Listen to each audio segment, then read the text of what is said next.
తాత ఏమండి జగన్ గారు పవన్ కళ్యాణ్ ఇది జగన్ గారు ఏమండి జగన్ గారు పవన్ కళ్యాణ్ ఎందుకు అనవసరంగా తిట్టిల్లండి మీరు?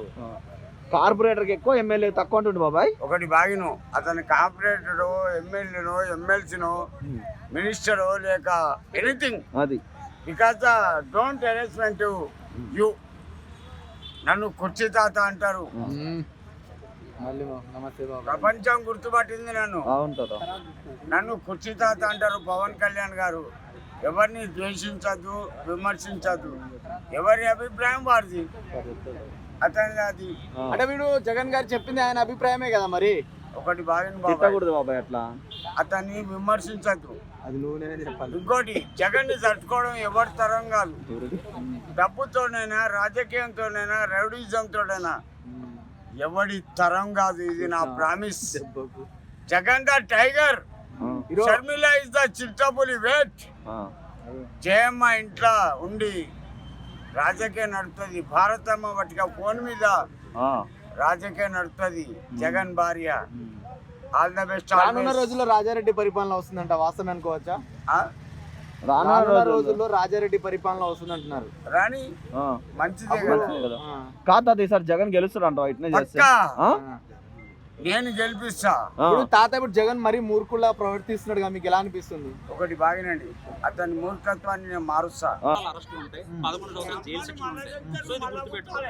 అంటే ఇప్పుడు రానున్న రోజుల్లో ఒకవేళ వైసీపీ గవర్నమెంట్ ఫామ్ అయితే మళ్ళీ వాళ్ళకి రివెంజ్ స్టార్ట్ చేస్తారు కదా? రివెంజ్ కంపల్సరీగా ఉంటదండి. ఇప్పుడు 5 అరెస్టులు జరుగుతున్నాయి. ఒకవేళ కూటమి ప్రభుత్వం 4 సంవత్సరాల తర్వాత ఓడిపోతే కనుక మనుషులు లేపేస్తారు. ఇంకెవడో బతకడు. ఇంకా ప్రజలు ఇంకా బతకడానికి కూడా కష్టం. ఏదైనా మాట్లాడాలన్నా కూడా భయం అన్నమాట. ఎందుకంటే ఓట్లు వేసినప్పుడు మాత్రం బాగా దగ్గర ఉండించక అమ్మ బొమ్మ అని చెప్పి తల మీద చేతులు వేసి ఓట్లు వేసుకుంటారు. అంటే ఇప్పుడు కక్ష రాజకీయాలు నడుస్తున్నాయి అనుకోవచ్చు ఆంధ్రప్రదేశ్ లో.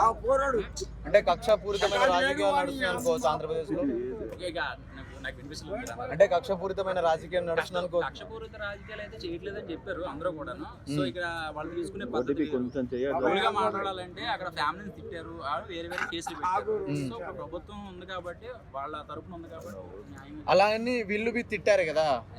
అంటే జనసేన వాళ్ళు, టీడీపీ వాళ్ళు తిట్టారు కదా వైసీపీ వాళ్ళు. సో వాళ్ళ సైడ్ నుంచి వాళ్ళు ఎందుకు పెట్టట్లేదు కేసులు? తిట్టారు కానీ ఇంట్లో ఆడవాళ్ళని తిట్టలేదు, పిల్లలు తిట్టలేదు కదా. అసభ్యకరంగా మాట్లాడలేదు కదా. ఒక సినిమాని స్క్రిప్ట్ గా రాసుకుని ఆయన తిట్టలేదు కదా. సో అది పర్సనల్ గా వెళ్ళింది కాబట్టి ట్రీట్మెంట్ ఇలా ఉంది. దడ పుట్టిస్తున్నారు అనమాట. దడ పుట్టేస్తుంది రేపు పొద్దున ఒక్కొక్కడికి. రేపు 14వ తారీఖు జనసేన ఆవిర్భావ దినోత్సవం. మరి ఎలా ఉండబోతుంది సభ? ఎలాంటి వాళ్ళందరూ పిఠాపురంలో అందరూ కూడా కొంచెం హ్యాపీగా ఫీల్ అవుతారు. ఎందుకంటే వాళ్ళందరూ కూడా నమ్మి కూటమిని కానీ జనసేన గెలిపించారు కాబట్టి. సో ఆ సభ అనేది కొంచెం ఊపిరి పీల్చుకుంటుంది. ఓకే. సో అడుగుతారా? సో ఓవరాల్ ఒక మాటలో జనసేన గురించి, పవన్ అన్న గురించి ఏం మాట్లాడతారు? ఈ ఒక 4 సంవత్సరాలు ఇంకా పదవులు ఉన్నాయి కాబట్టి వాళ్ళందరికీ కూడా గవర్నమెంట్ ఉంటుంది కాబట్టి ఆ 4 సంవత్సరాలు ఏదైతే అమలు చేశారో అవన్నీ కూడా జాగ్రత్తగా ప్రజల్ని డిసప్పాయింట్ చేయకుండా ఉంటే కనుక మళ్ళీ వీళ్ళే కూటమి ప్రభుత్వం వస్తుంది. లేదు ఏదైనా ప్రజలను డిస్టర్బ్ చేస్తే కనుక వాళ్ళకన్నా తెలివైన వాళ్ళు ప్రజలు. ఒక్కసారి ప్లేట్ మార్చారంటే మళ్ళీ ఆ కూటమి ప్రభుత్వం కూడా ఉండదు. సో అది దృష్టిలో 11 షిఫ్ట్ అయితే అంటారా? ఈ 11 వాళ్ళకి వెళ్ళిపోతే అంటావా? వెళ్ళిపోవచ్చు. అందులో ఇప్పటికే చాలా మంది అరెస్ట్ చేస్తున్నారు కదా, ఈ వల్లభనేని వంశీ కానీ ఇలాంటి వాళ్ళని. అయినప్పటికీ కూడా ఇంకా నోటి దురుసు తగ్గట్లేదు అంటే ఏమనుకోవాలి? ఎవరికి? పార్టీ వాళ్ళకి అనుకోవచ్చు, ఎవరికైనా అనుకోవచ్చు. వాళ్ళ పార్టీ వాళ్ళకి, జగన్మోహన్ రెడ్డి కావచ్చు, వైసీపీ వాళ్ళకి. గతంలో ఎన్ని మాటలు అన్నారు, ఏవేవో మాటలు చెప్పారు. అదే అలాంటివన్నీ అన్నాక ఇప్పుడు జైల్లో కూడా వేస్తున్నారు ఆల్రెడీ. అయినప్పటికీ కూడా ఇంకా ఎందుకు మారట్లేదు అనుకో? వైసీపీ వాళ్ళు అదే మారదు. వాళ్ళు ఎందుకని? వాళ్ళు చేసే పనే అది. సో మేము ఈ రాష్ట్రాన్ని వెళ్ళడానికి వచ్చిన ముఖ్యమంత్రులు కానీ ఎమ్మెల్యేలు కానీ ప్రజల పక్షాన మాట్లాడలేదు. ఎప్పుడు వీళ్ళు ప్రతిపక్షంలో ఉన్న గిట ప్రజల గురించి మాట్లాడట్లేరు. ఎంత ఉందో నా ఎమ్మెల్యేలు ఏమైపోయినరు, వీళ్ళు ఏమైపోయినరు అనేది ఇదే మాట్లాడతారు కానీ ప్రజల గురించి నువ్వు ఎమ్మెల్యేకి తక్కువ అదే అని మాట్లాడి ప్రజల గురించి మాట్లాడు. ఏమైతే హామీలు ఇచ్చిండో దాని గురించి మాట్లాడు కానీ ఇది కాదు మాట్లాడాల్సింది. ప్రజల గురించి ఏమైతే హామీలు ఇచ్చిండో చంద్రబాబు నాయుడు గారు దీని గురించి మాట్లాడు. నువ్వు ఎమ్మెల్యేకు తక్కువ, ఎంపీకి తక్కువ ఇది కాదు నువ్వు మాట్లాడేది. ప్రజల గురించి మాట్లాడాలి. అసలు ఆయన మాటలు వింటే ఈ ఎమ్మెల్యే తక్కువ, కార్పొరేటర్ ఎక్కువ కాకుండా అసలు సీఎంకి ఏమైనా తక్కువ రేంజ్ ఉందా పవన్ కళ్యాణ్ గారు? CM level ఊహించుకోవచ్చా?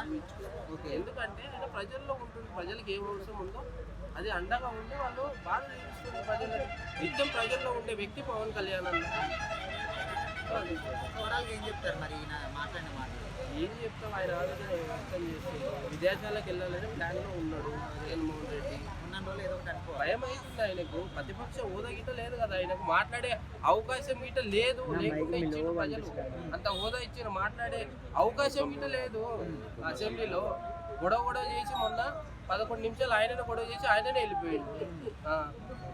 ప్రజల గురించి మాట్లాడట్లేదు. తెచ్చుకుంటే మళ్ళీ రెండోసారి అధికారంలో వస్తాం. ఇట్లా మాట్లాడితే జనం ఎట్టేస్తారు ఓట్లు, అది తెలుసుకోవాలి అతనే. మరి ఎట్లా మాట్లాడుతున్నాం, మనకి మరి ఏం చేయాలనుకుంటున్నాం మరి రాష్ట్రాన్ని, అది అంటే రానున్న రోజుల్లో రాజకీయ పరిణామాలు ఎలా ఉండబోతున్నాయి ఇలాంటి వ్యాఖ్యలు? అదే నేను చెప్పేది. ఇప్పుడు ఆయన ఇట్లా ట్యాకులు చేయకుండా పద్ధతిగా మాట్లాడుకుని పద్ధతి ఉంటే మళ్ళీ నెక్స్ట్ అధికారం వచ్చే ఛాన్స్ ఉంటుంది. ఇట్లా మాట్లాడితే జనం కూడా నమ్మరుగా, అది తెలుసుకోవాలని నేను చెప్తున్నా. అంటే పథకాల మీద కూడా సెటైర్లు వేశారు కదా, ఫ్రీ బస్ ఇస్తే అందరూ అమరావతిని చూసి వస్తారని కూడా. పథకాలపై మీరు ఏమనుకుంటున్నారు? ఫ్రీ బస్ ఇంకా చెప్పలేదండి. ఇంకా అది ఉగాది కన్నాడు, మార్చి 30 ఉగాది ఉంది, అప్పుడు ఇస్తరో వెళ్తే లేదు. ఇంకా కొంతమంది వద్దే అంటున్నారు ఫ్రీ బస్. అది ఎందుకని? ఎందుకంటే ఇవన్నీ ఫ్రీ అంటే అసలే లాస్ట్ లోటు బడ్జెట్ లో ఉంది రాష్ట్రం. ఇవన్నీ ఇస్తే రాష్ట్రం అభివృద్ధి కావాలి. హామీలు ఇచ్చినప్పుడు తెలియదు సార్ లోటు బడ్జెట్ హామీలు ఇస్తారు, ఇచ్చినప్పుడు నిదానం చేస్తారు. మార్చి 30కి ఇస్తాను ఫ్రీ బస్సు. లాస్ట్ అప్పట్లో ఉంది. ఇప్పుడు పింఛన్ నెలకు 4,000 ఇస్తున్నాడు. ఆయన ఇస్తున్నారా? గ్యాస్ సిలిండర్లు ఇస్తున్నాడా? గ్యాస్ 2-3 పథకాలు అయినాయి. 2 పథకాలు జూన్ నుంచి అమ్మఒడి ఇస్తా అంటున్నాడు. తల్లికి వందనం అంటే అందరికి 15,000 సార్. 15,000 ఇస్తారా? ఒకళ్ళకి 15,000 ఇస్తారా? అందరికి ఇస్తారా అంటున్నారు. అందరికి ఎంతమంది ఉంటే అందరికి పిల్లలు లేదు. జూన్ మళ్ళీ అసెంబ్లీ ఆల్రెడీ ఒక సంవత్సరం ఉంది. ఆల్రెడీ నిన్న బడ్జెట్ కూడా 9,000 కోట్లు కేటాయించారు. ఆల్రెడీ ఒక సంవత్సరం ఉంది. ఇచ్చినానని చెప్పినట్టు బడ్జెట్ కేటాయిస్తే ఆ డబ్బులు బడ్జెట్ దానికి ఇవ్వడాలిగా. ఇప్పుడు నిధులు వచ్చాయి, ఇప్పుడు కేంద్రం నుంచి నిధులు వచ్చినాయి. అవి దేనికి ఉపయోగిస్తుడు? అమరావతికి ఉపయోగిస్తుడు, పోలవరానికి ఉపయోగిస్తుడు. అవి పక్కదారి బట్టి ఇట్లా ఇంతకుముందు జగన్ కొన్ని అప్పులు తెచ్చిన అన్ని పథకాలే సరిపోయినాయి. కదా అంటే ఇప్పుడు అభివృద్ధి కూడా దావోస్ వెళ్ళారు, ఒట్టి చేతులతో రిటర్న్ వచ్చారు. దానిపై వస్తాయి వస్తాయండి, వచ్చినాయి. ఆల్రెడీ వచ్చినాయి, ప్రాజెక్టులు వచ్చినాయి, స్టీల్ ప్లాంట్ వచ్చింది, డబ్బులు తెచ్చారు. తర్వాత రైల్వే జోన్లు వచ్చినాయి. మరి సార్ అలాగే ఇక్కడ అమరావతి నుంచి ఇక్కడ విజయవాడకి ఎందుకు వెళ్తుంది సార్? ఇది విశాఖపట్నానికి ఎందుకు వెళ్తుంది? ఏంటిది? లూలు మాల్. అది కాదు కానీ సార్, ఇప్పుడు అక్రమ కేసులు పెడుతున్నారు కదా, చాలా మంది అక్రమ కేసులు అంటున్నారు. ఎలా చూస్తారు మీరు? అక్రమ కేసులు కాదు, చట్టపరంగా కేసులే. ఏంటంటే వాళ్ళు నోరు పాసుకుని తిట్టి ఇళ్లలో ఆడవాళ్ళను పిల్లలను తిట్టింది కాబట్టి కేసులు పెట్టారు. ఆ కేసులు పరిమాణమే ఇప్పుడు ఈ కేసులు. అంతే అంటారు? అంతే, అక్రమంగా ఏం లేదు. అంతే.